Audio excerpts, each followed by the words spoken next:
প্রেসিডেন্সির শেষ দিন গুনছেন জো বাইডেন, কিন্তু তার আগেই চীনের কফিনে আরও পেরেক ঠুকতে চাইছেন তিনি। দিন দিন যুক্তরাষ্ট্রের মাথা ব্যথার কারণ হয়ে ওঠা চীনকে নিয়ে এবার গোপন এক বৈঠক করেছেন জো বাইডেন। নিজ বাড়িতে বৈঠকে কি আলোচনা হয়েছে তা খোলাসা করেনি মার্কিন প্রেসিডেন্ট, তবে শেষ বেলায় বাইডেনের এমন বৈঠকে চড়তে পারে চীন।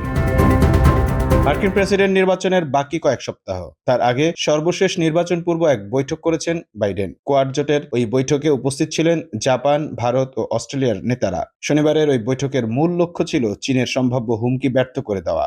ইন্দো প্যাসিফিক অঞ্চলে চীনের প্রভাব ঠেকাতেই কোয়াড গঠন করে যুক্তরাষ্ট্র। যদিও এমন দাবি নাকচ করে আসছে হোয়াইট হাউস। অস্বীকার করলেও কোয়াড যে চীনের ভূত তাড়াতেই গঠন করা হয়েছে, ওই বৈঠকে তা আরো স্পষ্ট হয়ে ওঠে। গোপন মিটিং হলেও বাইরে জড়ো হন সাংবাদিকরা। কেউ শুনছে না ভেবে মার্কিন পররাষ্ট্রমন্ত্রী অ্যান্টনি ব্লিংকেন ঘোষণা করেন তাদের আলোচনার প্রথম টপিক চীন। তবে তাদের কথাবার্তা নিউজ ফিডে ধরা পড়ে। সেখানে বাইডেনকে বলতে শোনা যায়, চীনের সাম্প্রতিক আচরণে বোঝা যাচ্ছে বেজিং এর কাজের ধরন বদলেছে, তবে কৌশল পাল্টায়নি। দক্ষিণ চীন সাগর সহ তৎসংলগ্ন অঞ্চলে চীনের আগ্রাসী আচরণ নিয়ে খুব উদ্বিগ্ন যুক্তরাষ্ট্র।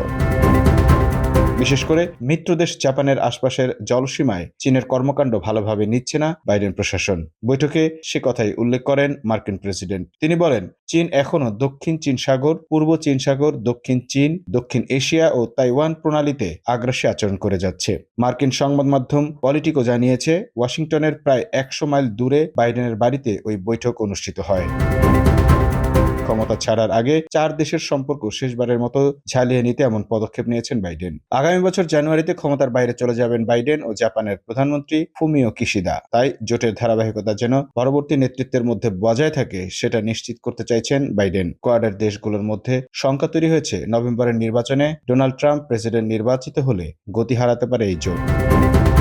তবে সেই শঙ্কা জোরালোভাবেই উড়িয়ে দেওয়ার চেষ্টা করছেন বাইডেন। এমনকি কোয়াড নেতাদের প্রকাশ্য বৈঠকের একটি ছবিতে দেখা যায়, ভারতের প্রধানমন্ত্রী নরেন্দ্র মোদীর ওপর নিজের হাত রেখেছেন মার্কিন প্রেসিডেন্ট। নভেম্বরের পরও পুরোদমে টিকে থাকবে কোয়াড, এমনটাই বিশ্বাস বাইডেনের।